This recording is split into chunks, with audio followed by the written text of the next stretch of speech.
All information contained in this podcast is general in nature and does not consider your individual circumstances. You should consider the appropriateness of this information with regards to your individual objectives, financial situation, and needs. Welcome to Sharing More Than the Sheets, a podcast to help you and your partner make better financial and lifestyle decisions so that you can both focus on the things that you love. I'm your host, Michael Khouri, financial planner, green thumb, husband, and just dad.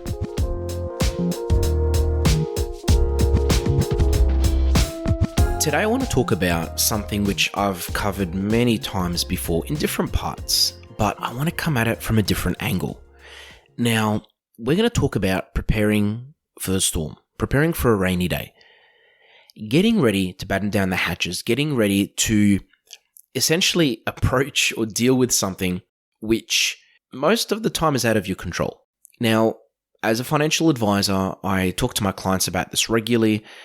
I personally have gone through it. I'm very open with my clients and my listeners, even on this podcast, where I'll say there are different parts in my life where I've gone through financial stress. And I think anyone listening to this has in different parts of their lives, whether it was initially building up their nest egg when they were teenagers, early 20s, 30s, going through different parts of business transformation, taking the jump from being self-employed to having a business, or even different career moves, or taking on their first mortgage, or having children, or getting married. Or there are so many different things. And we've all experienced different levels of financial stress. And it's not fun, but if you plan for it, then you can manage it a lot better. And if you play your cards right, you can even end up on top. The first thing, and I've talked about this before and I'll harp on about it again, but the importance of budgeting, the importance of knowing what's coming in, what's going out, the importance of having a structure in the way your money's being managed. And the reason this is so important is because if you have a structure, if you know what's coming in, if you know what's going out, it's a lot easier to be in control of your money and to plan for things, because without really knowing what's going on, it's almost impossible to plan for a rainy day or to prepare for the storm.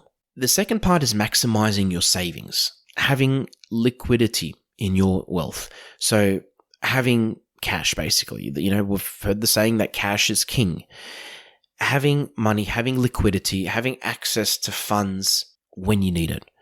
Because if you talk to any person, any couple, any business owner, anyone that's gone through any financial tightness, we'll call it, having cash is what saved them. Or if they didn't have it, that's what made things stressful. So having savings in place gives you that cushion. It gives you that security. And what it also does, and as I said earlier, if you want to end up on top, when we do go through an economic crisis or we go through financial hardship as a country, or you as a household, you call it a household manager or a business owner, you'll find having cash will mean that you can take advantage of particular opportunities as well. It gives you options. The other thing is, and this comes as part of the budgeting part, but when you sort of start looking at your bills, it's important to look at what bills you can reduce, or even which ones will you reduce first if something happens. Sort of have a conscious list or even a physical list. Write it down. Think, you know what? If things hit, if my situation hits the fan, if things get bad, these are the first things to go. And the reason that's important is because many, many times I talk to someone that's about to go through some financial stress, or they're currently going through it. It's very common for irrational decisions to be made. It's very common for someone to just cancel the first thing that comes to mind, when really that's probably the most important thing they need.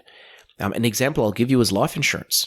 So many times I'll get a phone call from someone saying, hey, look, things are really tight at the moment. We have to cut costs. We want to cancel our life insurance. We want to cancel the income protection. And statistically, that's the time you actually need it the most. So if you can have a list of things that, these are our wants. These are the things that we can live without, or at least live without for a period of time.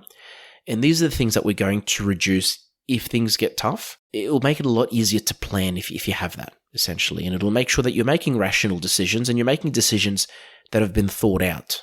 The other one is to get on top of debt. So a person can have lots of debt, credit card debt, mortgages, personal loans, family, friends, spur, tax, hex.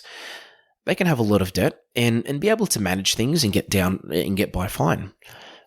But as soon as things get tighter, in that income reduces or expenses are higher, that's when it starts having more of an impact on someone's financial situation and their cash flow. Paying down debt and getting on top of debt it's not a quick win. I was going to say it's a quick win. It's not a quick win because it takes time, but it's a bit of an obvious one. It's a bit of an easy win because if you can get on top of debt, reduce your repayments, improve your cash flow, it will then give you a bit more fat at the end of the month, cash flow wise, and it'll also give the ability to save more money. And an option is, to drop a disclaimer, I'm not licensed to give advice on credit. Talk to your mortgage broker or talk to someone that can give you this advice. But if you have a mortgage, for example, and you're on fixed and it's coming off fixed, maybe in 6 months, it may be in 6 weeks, it may be in 6 years. If you can start preparing now to see what your situation is going to look like, maybe start making higher repayments now. Again, you need to look into the ramifications of that and the pros and cons, and sometimes you may not be able to take that money back out if you need to. So again, talk to someone that's licensed to give you advice on credit, like mortgages and credit cards and loans. But if you can increase your repayments initially, straight away, to prepare for when you're coming off fixed, that might be an option. An option could just be to make higher repayments from day one, just to pay off your debt faster.